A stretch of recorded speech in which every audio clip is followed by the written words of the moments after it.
Hello everybody, and welcome to my video series, part one of my video series on Plantinga's modal ontological argument, as given in Alvin Plantinga's The Nature of Necessity. Alvin Plantinga is a highly renowned analytic philosopher. An ontological argument is an a priori argument for the existence of God, one that gives a definition of God and then attempts to demonstrate God exists purely based upon a conceptual analysis of the definition. Plantinga's modal ontological argument is an ontological argument given within a formal axiomatic system called S5 modal logic. Now, my own background is in mathematics, and when I first heard about the modal ontological argument, I was fascinated that someone had written a proof of the existence of God using a formal, mathematical, axiomatic system. I assumed the argument wouldn't work. I'm skeptical that anyone could prove God exists using formal logic. I just don't think that that's something that formal logic is good for. I assumed the assertion God exists would be hidden in the premises and then deduced in the conclusion, and this turned out to be correct. In my opinion, at least, someone who is looking for an argument to justify a belief in God or to persuade someone else should look elsewhere. However, I still found the argument to be very interesting, and I learned a fair amount in studying it. I learned some analytic philosophy, especially concerning the distinction between epistemic and metaphysical possibility. I learned about modal logic, including the axiom systems S4 and S5, and the relationship to epistemic and metaphysical possibility. And I think the argument is an interesting meditation on what we might mean when we say God is a necessary being. So my goal in making this video is twofold. First, I want to share what I've learned in studying the modal ontological argument. And second, I want to explain why the modal ontological argument fails as a tool of rational persuasion. In particular, I want to correct some misperceptions about the argument that are common on YouTube videos. First, the modal ontological argument does not show that we can conclude God exists merely by showing that we cannot derive a logical contradiction from the definition of God. And second, the modal ontological argument does not place any additional burden on the atheist who wishes to argue that God does not exist. In particular, it does not demonstrate the atheist must now prove God doesn't exist, in the same sort of way that we can demonstrate a married bachelor can't possibly exist. Now, having said that, I have no interest in debating the existence of God. My purpose in making this series is purely to discuss the modal ontological argument, and it's not to discuss whether God exists or not. I have my own opinions on the matter, but I don't intend to discuss them here. So as a result of that, in this video, I will not argue that God does not exist. In particular, in this video, I will not argue the modal ontological argument is not sound. If God does exist and is as described in the modal ontological argument, then the modal ontological argument is sound. I will only argue that even if the modal ontological argument is sound, it cannot be used to rationally justify a belief in God. So, how can an argument be both sound but not persuasive? Plantinga himself gave an example of this in The Nature of Necessity. Premise 1, either God exists or 2 plus 2 is 5. Premise 2, 2 plus 2 is not 5. Conclusion, therefore God exists. The argument is valid. The conclusion follows logically from the premises. It is an example of the general valid argument form, P or Q, not Q, therefore P. And assuming that the theist is correct and God exists, the argument is also sound. A sound argument is just one that is valid, whose premises, and therefore its conclusion, is true. However, regardless of whether the argument is sound or not, it does not constitute a persuasive argument for the existence of God. We cannot expect a rational party to grant the premises if they do not already believe the conclusion of the argument. Now, it is my contention that Plantinga's modal ontological argument is similar to this one. Plantinga's modal ontological argument is certainly valid, and if the conclusion of the argument is true, then it is sound. However, it is my contention that even if the argument is sound, there is no good reason for granting the premises unless one already believes God exists. So now I want to present some references that I studied to study the modal ontological argument. To begin with, of course, there's Alvin Plantinga's The Nature of Necessity that presents the argument itself. More generally, this is a seminal work in analytic philosophy on the topic of the nature of metaphysical possibility and necessity. And also, there are videos on YouTube defending the modal ontological argument as an apologetic tool. It's my contention that the modal ontological argument cannot be used as an apologetic tool. So if you want to view the positions that are counter than mine, these are some places you can do that. Inspiring Philosophy has a series on the modal ontological argument, and the philosopher and Christian apologist, Dr. William Lane Craig, uses the modal ontological argument in some of his apologetic work. Now, when I first studied the modal ontological argument, I knew just about nothing about analytic philosophy. So this book, An Introduction to Philosophical Logic by A.C. Grayling, was what I read just to get a general background in analytic philosophy to understand what the modal ontological argument was talking about. There's way more in this textbook than what you need to understand the modal ontological argument. This is a very good textbook on analytic philosophy and philosophical logic within that tradition. Also, when I first studied the modal ontological argument, while I had a good background in mathematics, I had never heard of modal logic before. So this is the book that I used to learn about modal logic by Melvin Fitting and Richard L. Mendelssohn, First Order Modal Logic. I think it's quite good. If you've already studied the predicate calculus, then I think this is a good book to learn about modal logic from.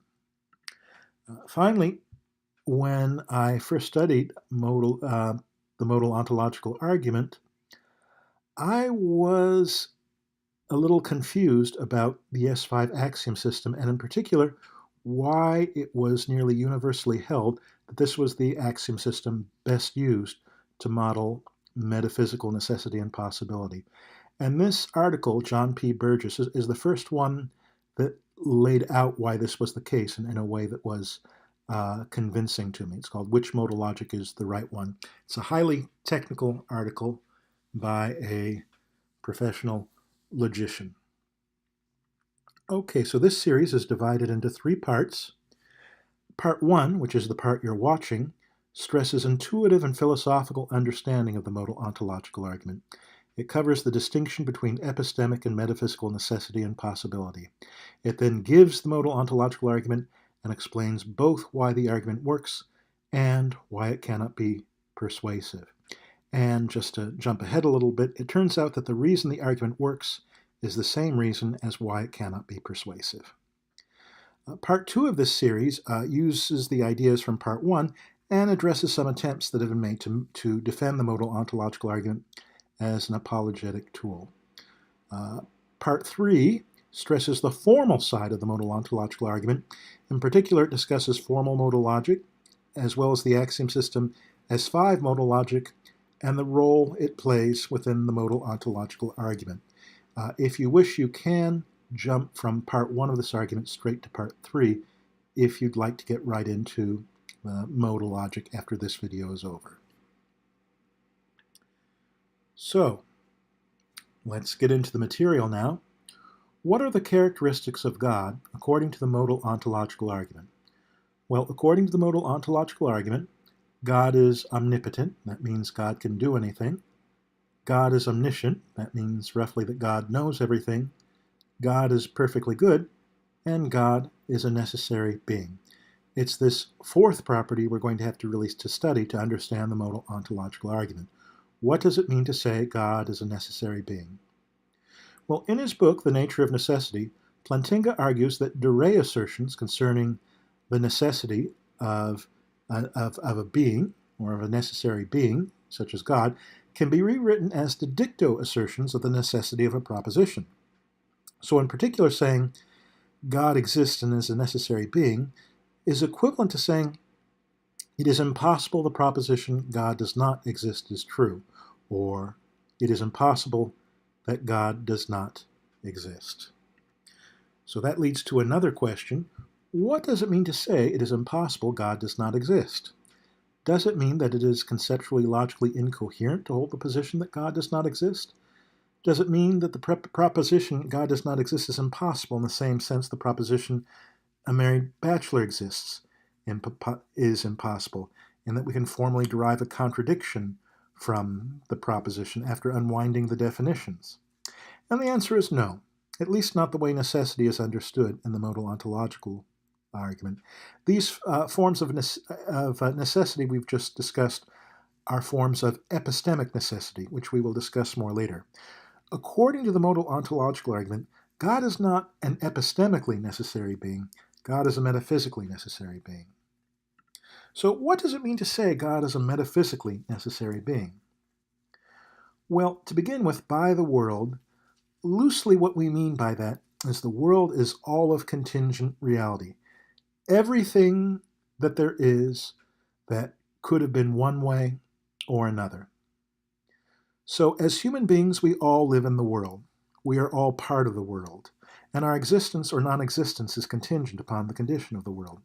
So for example, if the world had been different, if things had turned out differently, perhaps my parents might not have met, and I might not have existed. If the world had been very different, perhaps human beings would not have evolved, and none of us would have existed, at least not as human beings. But God is not like you or me. God is not merely a part of the world. God is not strictly contained within the world. And most importantly, God's existence or non-existence is not contingent upon the condition of the world. Rather, the world is entirely contingent upon the will of God. So when we say it's metaphysically impossible God does not exist, what we mean is that God exists, and that God's existence is not contingent upon the condition of the world.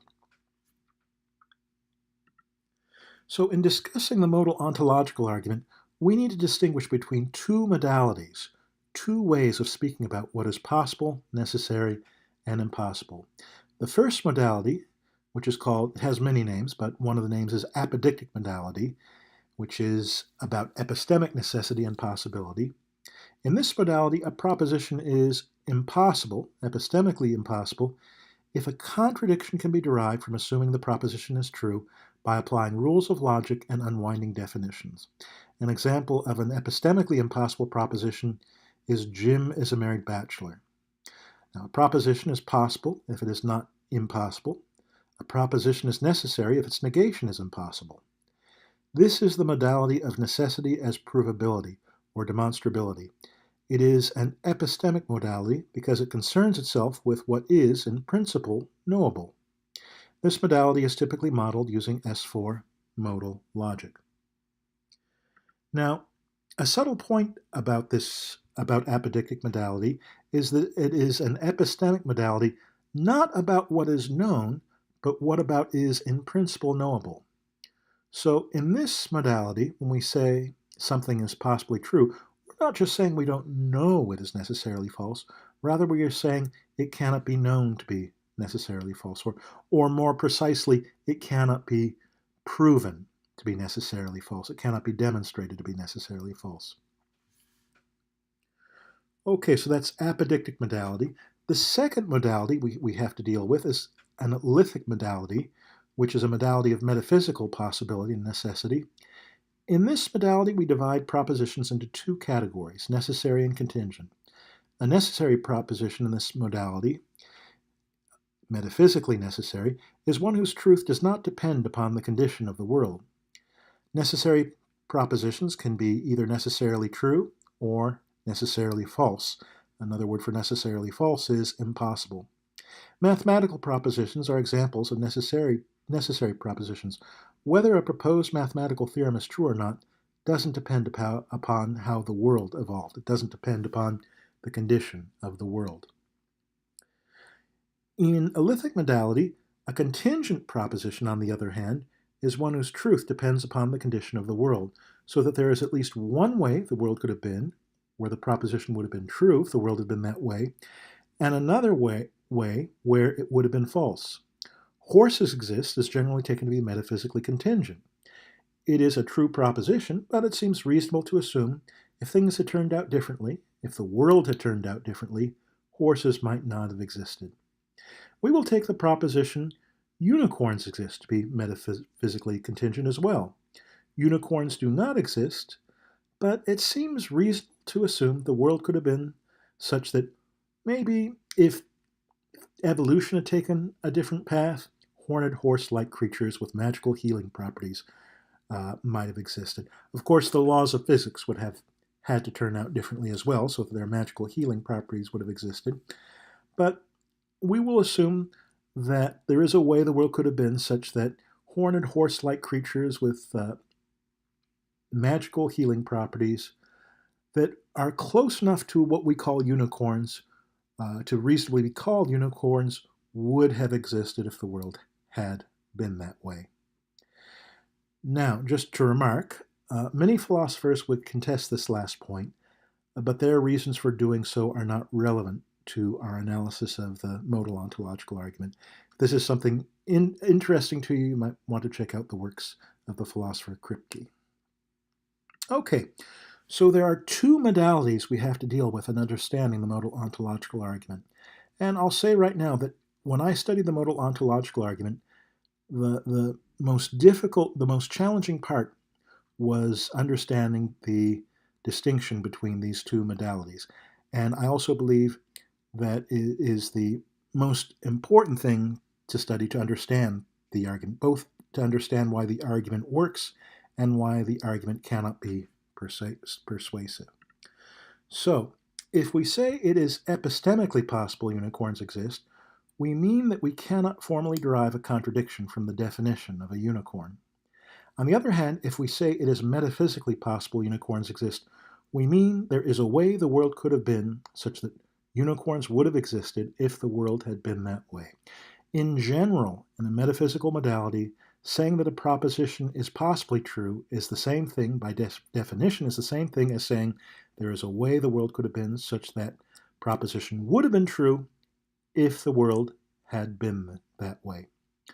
On the one hand, epistemic necessity and impossibility is about what we can know to be necessary or impossible, what can be proven or demonstrated to be necessary or impossible.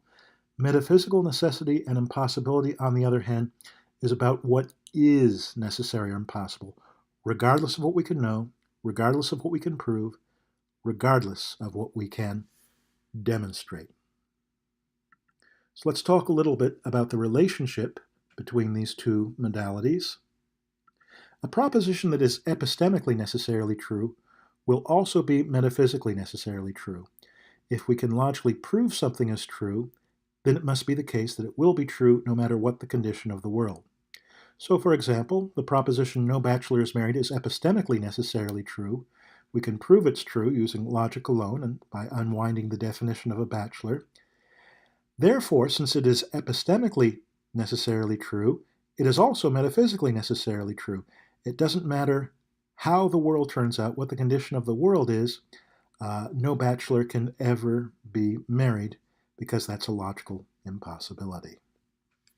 So, a proposition that is epistemically necessarily true must be metaphysically necessarily true, but the reverse is not necessarily the case. It can be the case that the proposition is metaphysically necessarily true, but not epistemically necessarily true. And assuming God exists and is a necessary being, God exists is an example of a metaphysically necessarily true proposition that is not epistemically necessarily true.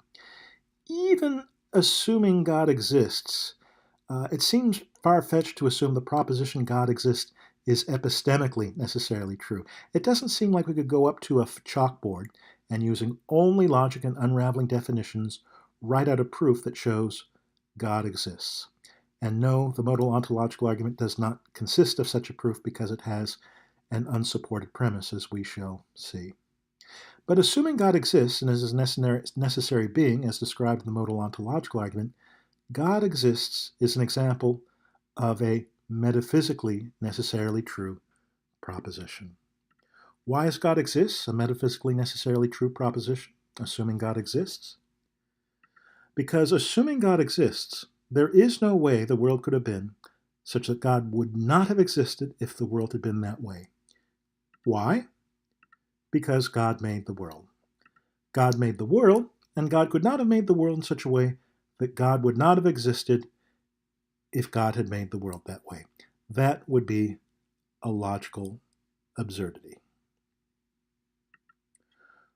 Okay, another rather big topic that we will just dip our toes into. How do we tell if a proposition is metaphysically necessary or contingent? So, for example, we said that both the proposition horses exist and unicorns exist are contingent, but how do we know that? Horses exist, but how do we know there's a way the world could have been such that horses wouldn't have existed if the world had been that way? Unicorns don't exist, but how do we know there's a way the world could have been such that unicorns would have existed if the world had been that way? Now, this is a big topic.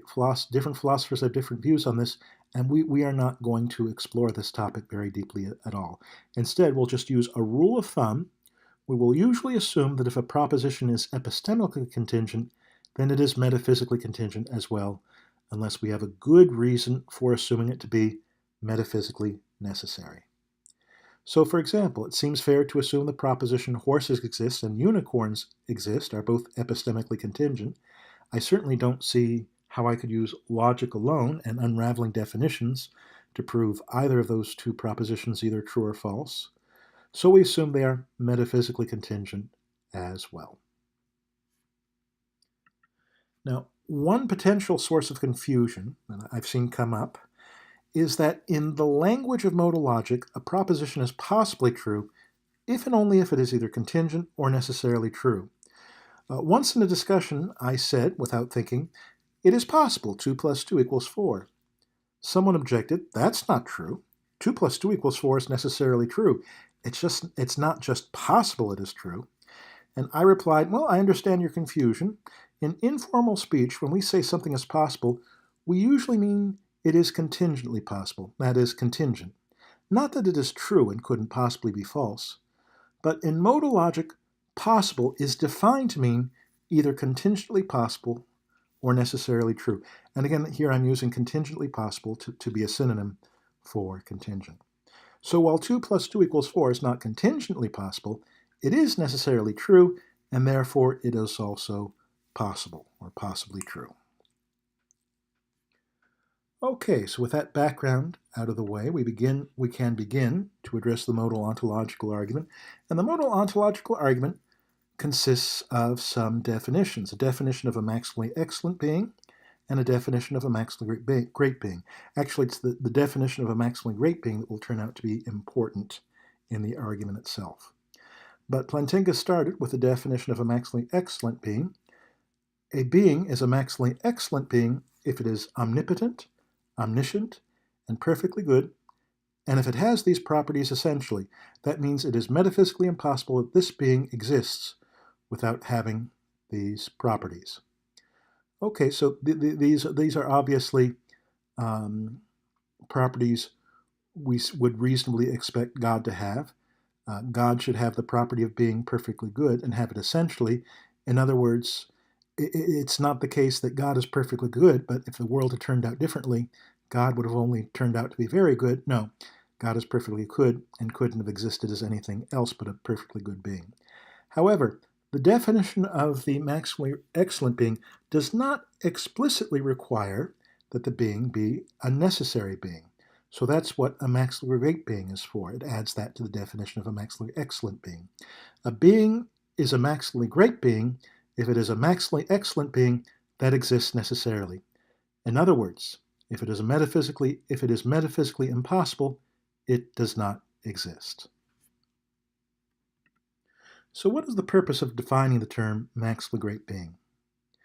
A maximally great being is a being that is meant to have the properties that would make it worthy of being called God. So if we prove a maximally great being exists, we are justified in some sense in saying we've proven God exists. So why not work with the term God directly? Why not just define God to have all these properties? Well, 2 reasons. God is arguably a proper name.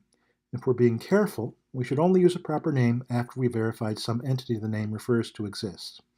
And second, and perhaps more importantly, not all theists agree that God should be defined to be a maximal great being. For example, the theologian Richard Swinburne argues that God is not a metaphysically necessary being. Now, I hasten to add that Richard Swinburne does not think any lesser of God than other theologians. He just feels that metaphysical necessity is not the right philosophical tool for understanding God's nature. He prefers to use the concept of causal necessity, and he makes some, I think, very good arguments in that direction, but we're not going to study them, at least not at this point in the series. So, having said that, at many points in this video, many points in this video, I will be informal and refer to God, when technically I really should say a maximal great being. The reason I do that is because the term God has a certain emotional and intuitive resonance to it that will help me when I'm making various arguments. So I will be informal and do that.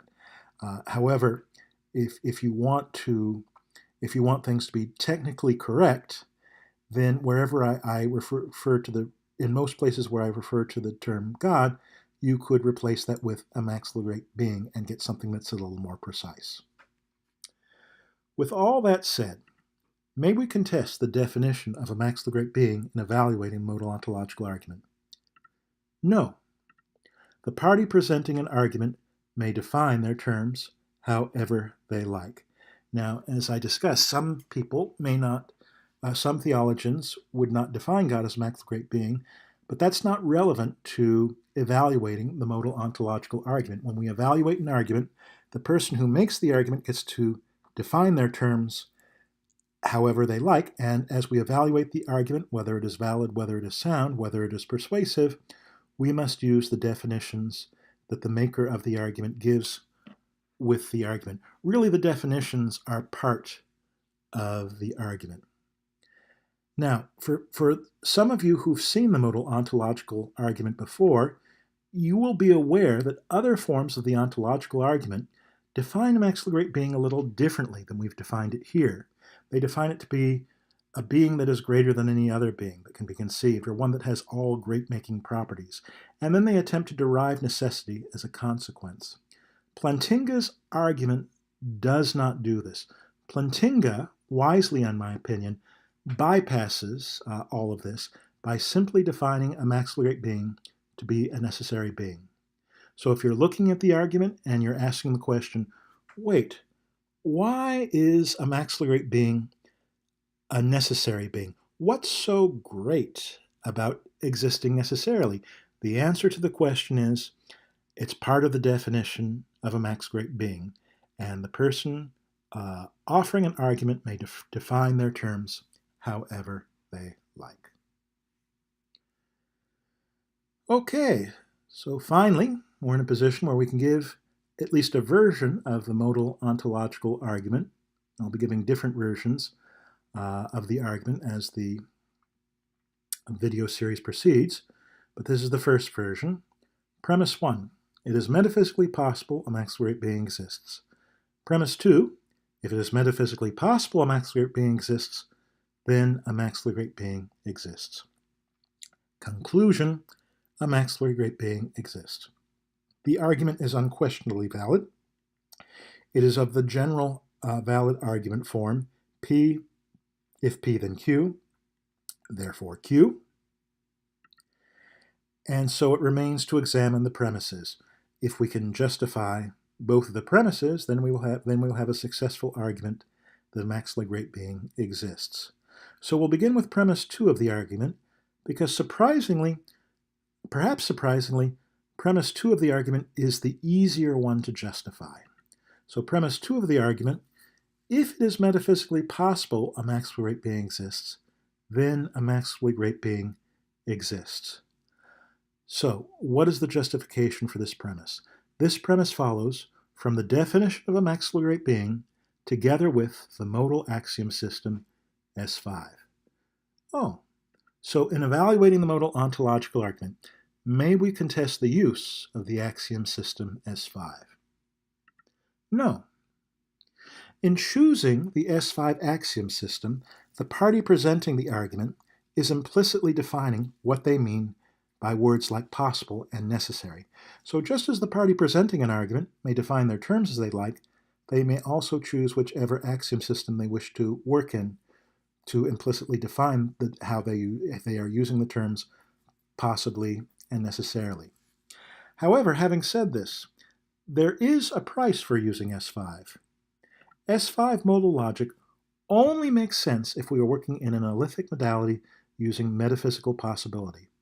So if we're going to use S5 in justifying premise 2 of the argument and defending premise 1 of the argument, we must also assume we are working using metaphysical possibility. Okay, so speaking intuitively, why is premise 2 true? Now I just said technically the justification is it follows from the definition of a maximally right being and from the S5 modal logic system. And in part 3 of this series, I will lay all this out. I will describe S5 modal logic and exactly why this justifies premise 2. But in this first part of the series, I want to give an intuitive explanation, explaining informally why is premise 2 of this argument true. Why is it true that if it's metaphysically possible God exists, then God exists? In other words, given what metaphysical possibility means, why is it true that if there is a way the world could have been, such that God would have existed if the world had been that way, then God must exist? And the answer is because God is not like a unicorn. In the case of a unicorn, it makes sense to say unicorns don't exist, but if the world had turned out differently, if life had evolved differently, if the laws of physics had come out differently, then unicorns would have existed. But it makes no sense to say God doesn't exist, but if the world had turned out differently, God would have existed. In other words, it makes no sense to say, it's a pity, it's too bad God doesn't exist. But if the world had turned out differently, if evolution had come out differently, if the laws of physics had been different, if things had been different, somehow the all-powerful creator of reality would have existed then. That just doesn't seem to make sense. Now, perhaps it could make sense to say God doesn't exist, but if the world had turned out differently, a God-like being would have existed. Perhaps if the world had turned out differently, it would have turned out in a way that there would have been a singular, all-powerful, omniscient being, at least all-powerful and omniscient, with respect to that way the world could have turned out. But even if the world had turned out that way, and that God-like being had existed, it would have only existed because the world turned out to be that particular way. That being would have been a being contained within the world, a being that was merely part of the world, and most importantly, a being whose existence or non-existence was dependent upon the condition of the world. It could not have been a maximally great being. It could not have been God as conceived of in the modal ontological argument. So as a result of this, it can't be both the case that God doesn't exist and there is a way the world could have been such that God would have existed if the world had been that way. And so as a result of this, it must be the case that if there is a way the world could have been such that God would have existed if the world had been that way, then God must exist.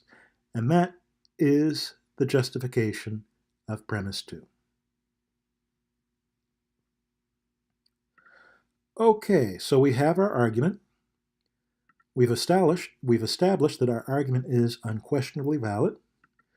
We've established that we may not contest premise 2 of this argument, so everything comes down to premise 1 of this argument. So, premise 1 of the modal ontological argument, is premise 1 of the modal ontological argument true? In other words, is it metaphysically possible God exists? In other words, is there a way the world could have been such that if the world had been that way, then God would have existed? And I would like to point out that given what we've said about God, this is a very strange question. After all, assuming God exists, God doesn't exist because the world turned out to be some particular way. Assuming God exists, the world exists by the will of God. Assuming God exists, the only reason there is a way the world could have been such that God would have existed if the world had been that particular way is because God exists. And yet, now we're asking, is there a way the world could have been some particular special way, such that if the world had happened to be that particular way, then God would have existed? This is a very strange question, given what we've said so far about the nature of God. So, is there a way the world could have been such that the world had been that way, then God would have existed? There is only one sensible way to answer this question. God's existence or non-existence is not contingent upon the condition of the world. Assuming God exists, every way the world could have been is a way the world could have been such that God would have existed if the world was that way. And if God didn't exist, there could be no way the world could have been such that God would have existed if the world had been that way. On its own, the world has no capacity to bring God into being. And that is all we can say. Once we've acknowledged God's existence is not contingent upon the condition of the world, it's silly to try to seek out some particular way the world could have been, such that God would have existed if the world had been that way. The only way there could be a way the world could have been such that God would have existed if the world had been that way is if God exists, absolutely, unconditionally, non-contingently, as God. And this is why, even if it is sound, the modal ontological argument is useless as a tool of rational persuasion, because once we have established that God's existence is in no way contingent upon the condition of the world, then it makes no sense for someone to grant the first premise of the argument unless they already believe God exists. Okay, and that's the end of this part of my video series. I hope you found it informative, interesting, engaging. Thank you for checking it out. There are two more parts of the series, Part 2 and Part 3. Part 2 continues using the ideas from this part of the series and addresses some attempts that have been made to defend the modal ontological argument as an apologetic tool and explains why I at least hold that these attempts are not successful. And then part 3 of this series goes on to discuss formal modal logic, as well as the axiom system S5 and the role S5 plays in the modal ontological argument, and then discusses some further attempts to defend the modal ontological argument as an apologetic tool. If you want to get to the stuff on modal logic quickly, feel free to skip part 2 and go straight to part 3, because part 3 does not require any of the material from part 2 of the argument. Thank you, everyone.